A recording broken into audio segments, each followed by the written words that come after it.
Attention, all true believers. Marvel Comics is on the air. Out of the pages of the world's greatest comic magazine come the adventures of the Fantastic Four. This week's story revolves around a menace from the sea, and we'll begin our shanty in just half a moment. Our story this week picks up where we left off last week. The Fantastic Four have returned to their headquarters in the Baxter Building after Johnny Storm, the Human Torch, had defeated the Miracle Man. I'm sure it'll all come back to you as we proceed. Somewhere out there among the teeming millions of New York City, Torch is hiding from us. We've got to find him. But he can stay hidden for all I care. He's nothing but a spoiled teenage brat anyway. How can you talk about my brother that way? He saved us from the Miracle Man, and he may be out there hurt or in trouble. Oh, I'm sure Johnny's all right, Sue. He's all right, Sue. As for you, Ben, it's all your fault that he ran off in the first place. Oh, sure. Everything around here's my fault. It is your fault, Ben. Johnny ran after the Miracle Man single-handedly, and single-handedly he defeated him. And thanks to the torch, the atomic cannon was returned safely to the Army. And everyone was happy about it. Everyone except you. You were jealous of Johnny's achievements, so you picked an argument with him. Your bickering made him leave us. I'm through with you, you big bully. And I'm through with the Fantastic Four. Understand? Through. Well, we're going to find that youngster, and that means you too, Ben. And when I find him, I'll teach him to run out on us like that. Oh, Reeve, darling, if he harms my little brother. And so the Fantastic Four, minus one, set out in their fantastic car to search the megalopolis. You check the village where you and Johnny grew up. Okay, Reed. Ben, you cruise the west side and check garages. And what are you going to be doing, Reed, darling? Oh, Ben, give me a break. Okay, this is where we separate. Release sections. Thus, the long search begins. Susan Storm lands in the center of town. Johnny loves this neighborhood. There are so many people his age. Here's a good place to start searching on a hot day. The soda fountain where Johnny hangs out. And there's one of his pals. Excuse me. Huh? Have you seen my brother, Johnny Storm? What? I must be hallucinating. Some funny-sounding chick's voice out of thin air. Oh, wait a minute. If you're hallucinating, then I'm hallucinating. And I'm getting out of here. I never understood why he hangs out here. These kids sure scare easy. Oh, well, back to the search. Back to the search indeed. We find Mr. Fantastic in Central Park, near the bike trails. There are some cyclists. Maybe they've seen Johnny. I'll just wait here. What? Mr. Fantastic. Hey, I didn't know you were for real. I'm real enough. But tell me quick, have you seen Johnny Storm the Torch? No, man, I haven't. Hey, say, how do you stretch your No time to body chat right now. Sooner or later, I'll find someone who's seen him. But little does Mr. Fantastic know that less than a mile away, in Swanson's garage... Nobody can modify an engine like you, man. Yeah, that's incredible. You're only saying that because it's true. You know, the whole country is looking for the Human Torch. Yeah? And he's right here working with us on cars. Well, I've got to do a little welding, guys, so step back for a few seconds. Flame on. Hey, Johnny, I didn't know you could ignite parts of your body. The flame from my finger beats a welding torch any day. It's really nifty. Every time I use my flame, I learn new things I can do with it. By concentrating, I can keep it away from that gasoline. But if I wanted to, I could merge my flame with that barrel of oil and keep this place heated for months at almost no cost. Wow. Reed and I have done a series of tests. But as Johnny explains his superhuman abilities, one of his ex-teammates is right outside, preparing to demonstrate his. Before I knock myself out searching this whole city for that story, I'll play a hunch. The thing, right, matchstick. And now I'm going to show you what we do to deserters. You can't beat the torch thing. He's too hot for you. That flame doesn't scare me. There's gasoline all over here. One spark and your pals will be statistics. I'm getting out of here before I'm blown up. Flame off, Torch. Flame off or I'll drop this jalopy right on you and we'll all be blown to bits. Drop the car, thing. Sure, I'll drop the car. Now I'll take care of you. You've always laughed at me because I'm ugly. So why aren't you laughing now, punk? Lay off, thing. I'm warning you. Don't worry, sonny boy. I won't spoil your pretty face. I'm just gonna rough you up a little so you won't forget who's boss around here. Knock it off, Thing. I'm not gonna warn you again. Warn me? I'm telling you, I'm gonna. I'm talking. Come in, human again. At last. I better get out of here while the getting's good. A man. I'm a normal man again. Flame on. Go ahead and fly away, you flaming freak. I'm a man again. The poor fool is just a temporary change. He'll soon be the thing again. His is the cruelest cosmic power of all. My head. Turn it back. Into it.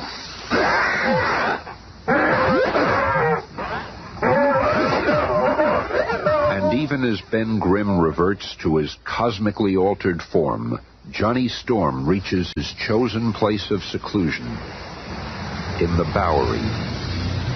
No one will find me down here. I'll just lose myself among all these human derelicts. I better get off the streets. That flop house over there looks as good as any. 2 bits a night, buddy. In advance. Well, Johnny wanted the anonymity of the Bowery, and for his 2 bits, he shared a room with 15 other men, all similarly inclined. Well, it ain't the Waldorf, but I'll be safe here while I plan my next move. Hey, pal. Could I see that comic book over there? Sure, Mac. Here you go. Submariner. I remember someone talking about him. He was the world's most unusual character. He lived underwater and was as strong as 10 men. I wonder what happened to him. He was supposed to be immortal. You know about Submariner? What? Oh, yeah. You got a bum over here who's as strong as that guy's supposed to be. Yeah? Hey, old man, wake up. Well, you may be. Come on, old man. You got a lieutenant here. Show what you can do. Oh, I want to sleep. Well, leave the old man alone. He's probably tired. Well, he's never too tired for this. Come on, you mangy bum. Get his phone book in here. Go away, you puny flame. Let's teach him a lesson, boys. Get him. I'll been spoil it for a good fight. I said, go away, all of you. I'm tired of showing my strength. I just want to remember who I am, what I am. I've spent so many years here in this fog, my mind's a blank. Look, this guard is down. How's our chance? Yeah, I never like to creep anyway. Hold it. Leave him alone. Can't you see he's sick? He's got amnesia, loss of memory. He doesn't even know who he is. Yeah, but we'll beat it back in him. Wait a second. I've got an easier way. First, let's show him what he really looks like. Let's give him a hot shave. Flame on. Hey, what's that? You've got to be the Human Torch. I can control my torch flame to within a hair's width. Look at his face. It can't be. It is.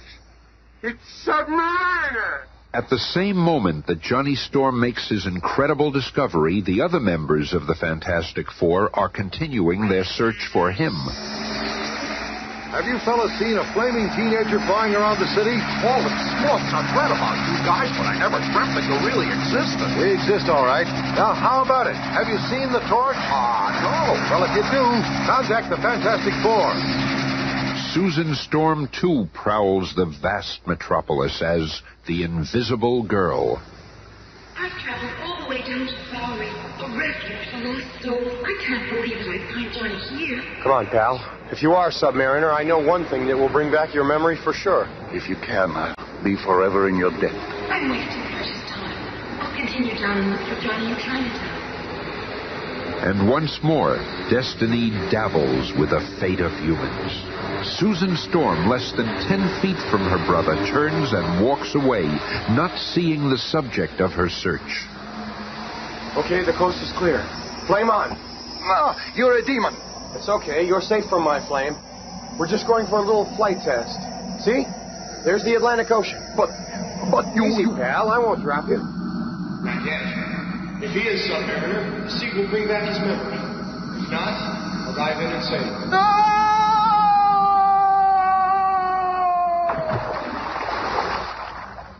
Once submerged in the mighty Atlantic, a startling change comes over the derelict. In one sweeping motion, he removes his outer garments and stands revealed as the legendary ruler of the sea, the invincible Prince Namor, the Submariner. I remember who I am now. I must return to my family, my friends, to my undersea kingdom. Once again traveling in his native element like a rocketing torpedo, Prince Namor soon reaches his almost forgotten land, only to find... Destroyed. It's all been destroyed. Oh, what's that glow in the water there? It must be radioactivity. Now I know what happened to my world. The selfish humans poisoned our water with their atomic tests. My people, though not harmed by the radiation, must have moved elsewhere, dispersed when this part of the undersea environment was no longer inhabitable. The oceans are vast, nearly endless. How can I ever find them? Where shall I begin to look? And moments later, Johnny is standing at the pier. You're back. You are Submariner. I'm so glad you're safe. Do not be proud of what you've done. By returning my memory, you have signed the death warrant for the whole human race. What are you talking about? I'm talking about a revenge. The revenge I shall have for the destruction of my undersea kingdom. I am Prince Namor, the Submariner. And now you shall fear my strength as it is turned against you. And so speaking, Submariner submerges, leaving Johnny Storm alone. I better warn the others. My grudge with Ben is insignificant compared to the threat from Submariner. Seconds later, the other three members of the super team see the Fantastic Four emergency flare in the sky. Look, it must be a signal from Johnny. It's coming from the piers by the river. Why can't that rat stay out of trouble? Faster, Reed, faster. He must be in danger. Easy, Sue. We're almost there. There he is. I got eyes. I can see him. What's the idea of shooting off that flare? You're only supposed to use it in emergencies. This is an emergency, you big ape. What'd you call me? Quiet, Ben. What is it, Johnny? Well, we're going to need each other now. Submariner is back, and I just wanted to tell you. Submariner? I thought he died long ago. Well, he's alive, all right, and from what I've seen, he's more dangerous than ever. Bah, who's worried? Nothing human can stand up to the thing. That's just it, big boy. He ain't human. Prince Namor of the Sea isn't quite human. His race was old when our sun was young, and he knows well the secrets of the deep. I shall unleash a monster upon mankind, the likes of which they have never even dreamed. Ah, there he is, slumbering still, as he has done for ages. The largest living creature in all the world, the deadly Giganto. His slumber can only be interrupted by his trumpet shell, which my ancestors buried here centuries ago. Come, Giganto, it is time. Ah, it's working. I have awakened the monster. Now nothing can stop him. He will follow the trumpet shell wherever it leads. And in the hands of the vengeful Submariner, the trumpet shell leads Giganto to the surface world. Look, Captain, off the port bow. What do you make of that? Oh, madre de Dios. It is huge. Headed right for us, sir. To the left, boatman. He's going to hurt his ship. Mindlessly, a giant sea behemoth splinters the tiny tramp steamer as the crew barely manages to escape to sound the alarm, and within minutes, for the first time in history, the order is given to evacuate New York City. Don't panic. Everybody just keep moving. We've got plenty of time. Everyone will get out safely. Keep moving. Keep moving. And through the now silent canyons of the huge city, the nation's most powerful weapons are brought into place, and the battle is at hand. Sector 2 reporting, sir. We can see the monster coming into New York Harbor. A monster is coming within range. Prepare to launch ground control missiles. 5 seconds. 3 seconds. Fire! Look at that. Those rockets didn't even slow the monster down. What will happen when it reaches the city? Hey, there's Reed. He's going after the monster with the Fantastic Car. Maybe This chemical smoke will confuse the creature. Slow it down before it reaches shore. The Fantastic Four are keeping Giganto from reaching the city. Another blast on my horn will set him straight. Like something out of a nightmare, the hulking mountain of a monster slowly turns, following the sound of the trumpet shell, and the beast crashes into the city. He'll wreck the city if he's not stopped. It's like a giant whale. But it walks. Gives me an idea. Moving like a man possessed, the thing rushes to the military supply depot and returns. What's that bomb? Strapped to your back. Nuclear bomb. I can't believe it. Relax, kids. I ain't no hero. I'll be back. You wait and see.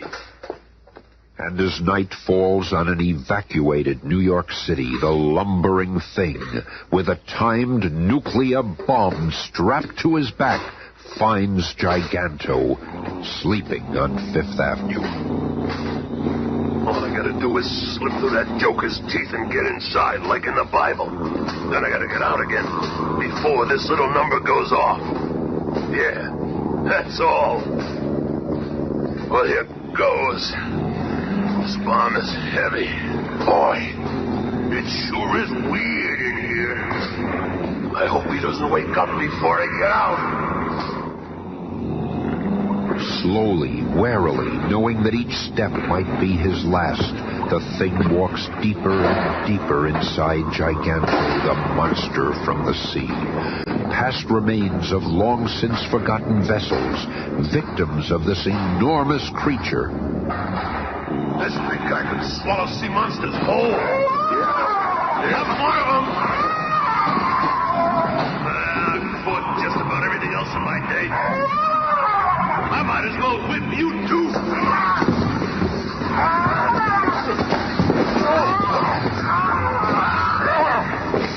That takes care of that.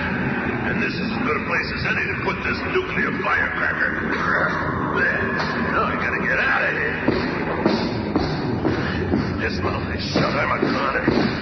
Oh, I can see the street. Look at me.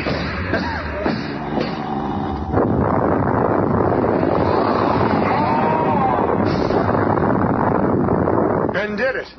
Submariner's monster is dead. He saved the city, maybe even the world. The explosion blew him right out of the monster like he was shot from a cannon. I didn't think anything could stun the big ape.